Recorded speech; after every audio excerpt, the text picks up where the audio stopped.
안녕하세요. 트레이드FX입니다. 한 주 동안 잘 지내셨습니까? 오늘 저희 주식 자산은 지난주에 비해 6,719만원 감소한 12억 6,380만원으로 마감했습니다.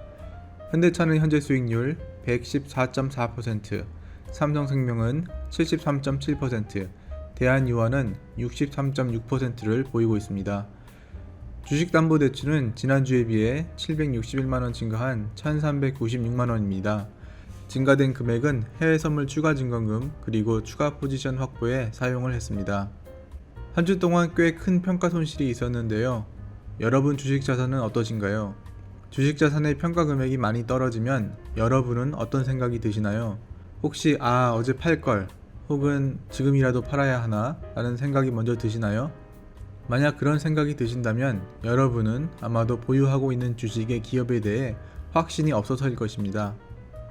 저 같은 경우 보유하고 있는 주식의 가격이 꽤 떨어지면 우선 드는 생각은 더 매수하고 싶다라는 생각이 먼저 듭니다. 해당 기업이 우량하고 저평가되어 있어서 투자를 했는데 가격이 오히려 더 떨어지니 더 매수하고 싶다는 생각이 드는 것은 어떻게 보면 자연스러운 생각입니다.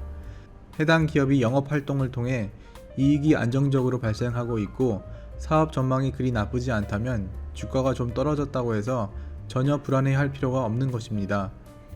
주가는 필연적으로 단기적인 상승과 하락이 동반하는데 이러한 단기적인 변동성에 안 흔들릴 수 있는 정도의 확신이 있어야 합니다.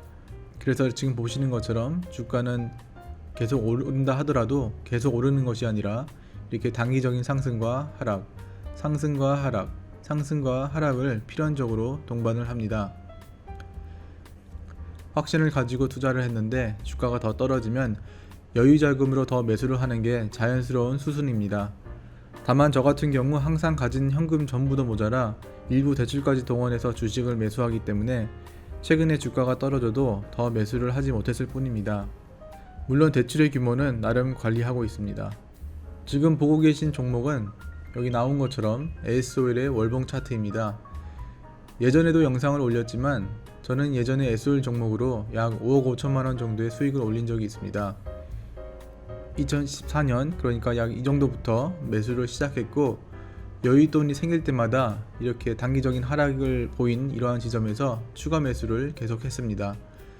왜냐하면 셰일 업체의 단기적인 원유 공급 증가로 정유사의 이익이 훼손되었지만 수요는 그대로이고 미국의 셰일 업체들도 결국 저유가를 못 버티고 생산을 줄일 것이라고 생각했기 때문입니다. 다행히 운이 좋게도 예측이 크게 벗어나지는 않았습니다. 원유 가격이 천천히 회복하면서 주가도 계속 올랐고 기업의 이익 증가로 배당금도 꽤 많이 지급을 했습니다. 2018년 10월 말경에 전량 매도했는데 그러니까 이때쯤 매도를 했는데 매도를 한 이유는 정제 마진이 다시 또 안 좋아지면서 에스오일의 이익 창출력이 급격히 떨어지는 게 보였기 때문입니다. 그래서 재무추이를 보면은 전 연간으로 보겠습니다. 재무추이를 보면은 2014년도에 적자가 발생했고 15년도, 16년도, 17년도 이렇게 이익이 증가하는 게 보입니다. 하지만 2018년 말경에 이렇게 이제 적자가 이제 발생하기 시작하면서 지속적으로 이익이 감소를 했습니다.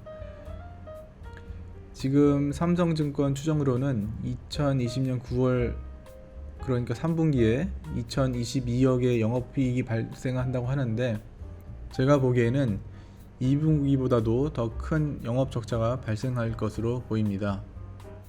투자하는 종목에 대해 확신을 가지려면 우선 해당 종목에 대해 나름 생각하고 분석을 해야 합니다. 분석을 한다는 것은 이 종목이 옛날에 17만원이었는데 지금은 37,500원이네 싸다 사야겠다 라는 가격적인 측면을 얘기하는 것이 아닙니다. 기업의 이익 창출력 그리고 사업의 지속성 등 여러 측면에 대해 깊게 고민을 하셔야 합니다. 그냥 맹목적인 확신이 아닙니다. 저는 지금 9개의 기업의 주식을 보유하고 있습니다. 모두 어느 정도 확신을 가지고 있어서 투자를 했지만 제가 틀릴 수도 있기 때문에 나름 분산을 해서 투자했습니다. 앞으로도 여유 자금이 생기면 계속 추가 매수를 할 예정이고 내년 4월에 배당금이 발생하면 그 돈으로 더 추가 매수할 생각입니다. 지금 여러분이 가지고 있는 종목을 다시 한번 살펴보시기를 권해드립니다. 혹시 종목 중에 그냥 가격이 싸서 혹은 요즘 핫한 이슈를 가지고 있어서 매수한 주식은 없으신가요? 혹시 미국 주식 투자하신 분들 중에 니콜라 주식을 매수한 분도 계시리라고 생각을 합니다. 기사를 하나 살펴보도록 하겠습니다.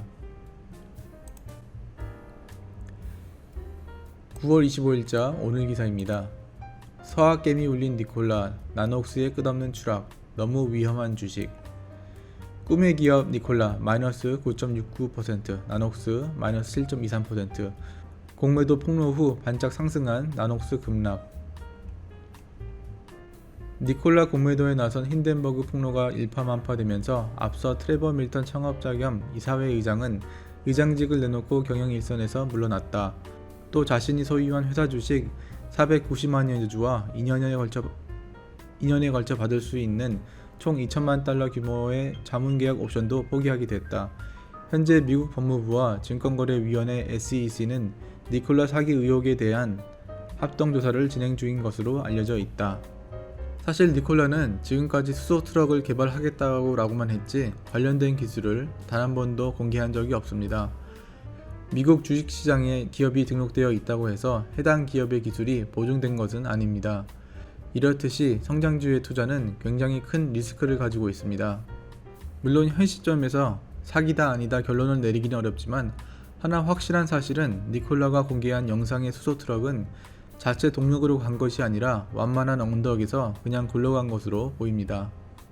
이러한 일이 사실 처음은 아닙니다. 예전에 테라노스라는 업체가 있었죠. 혈액 한 방울로 200여 가지 검사를 할 수 있다는 기업인데 이 또한 사기로 판명되었고 해당 기업의 주식은 순식간에 휴지 조각이 되었습니다. 전 영상에서 말씀드린 것처럼 성장주 투자는 너무 큰 불확실성을 내재하고 있어서 마치 로또를 사는 것과 비슷합니다. 물론 다르게 생각하시는 분들도 많으실 겁니다. 그냥 각자 투자 철학에 맞는 스타일로 투자하시면 됩니다. 다음으로 정제 마진을 한번 살펴보도록 하겠습니다. 그래서 9월 24일 어제까지 업데이트한 정제 마진 현황입니다. 정제 마진과 유가는 큰 변동 없이 계속 옆으로만 이어지고 있습니다.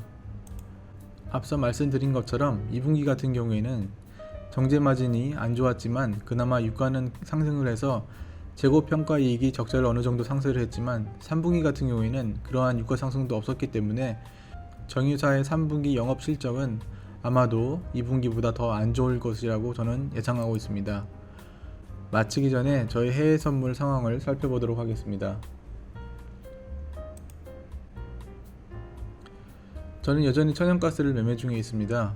지난주에는 유가가 급락을 하면서 마이너스 80%의 로스컷이 발생했는데요. 이번 주에는 유가가 어느 정도 반등을 하면서 손실을 어느 정도 줄일 수 있었습니다. 지금은 다시 매도 포지션 3개를 잡고 있는데요. 아쉽게도 손실이 발생하고 있습니다. 그래서 지난 한 주 동안에는 약 283만원 정도의 이익이 발생을 했습니다. 오늘은 여기서 마치도록 하겠습니다. 오늘도 시청해주셔서 감사합니다.